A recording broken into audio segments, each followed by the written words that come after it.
నమస్కారం అండి. ఈనాటి కమ్మని కథ పేరు పిచ్చిలో రకాలు. ఒక ఊళ్ళో ఒకడు ఉండేవాడు. వాడిని అందరూ పిచ్చివాడు అనేవారు. వాడు అనే మాటలు, చేసే పనులు అర్థం లేనట్లు ఉండేవి. కానీ ఒక్కొక్కసారి వాడి పిచ్చి మాటల్లో సూక్ష్మమైన తెలివితేటలు కూడా ఉండేటివి. ఒకరోజు ఉదయం వాడు నదీ తీరానికి వచ్చాడు. అక్కడ ఒక బ్రాహ్మణుడు నడుములోతు నీటిలో ఉండి దోసిట్లో నీరు తీసుకుని సూర్యుడికేసి తిరిగి ఏదో మంత్రాలు చదువుతూ ఆ నదిలో జారవిడిశాడు.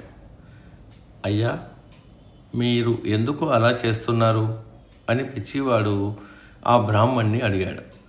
సూర్యుడికి అర్ఘమిస్తున్నాను అన్నాడు బ్రాహ్మణుడు.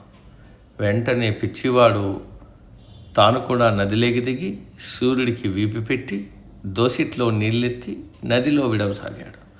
నువ్వేం చేస్తున్నావు అని బ్రాహ్మణుడు పిచ్చివాడిని అడిగాడు.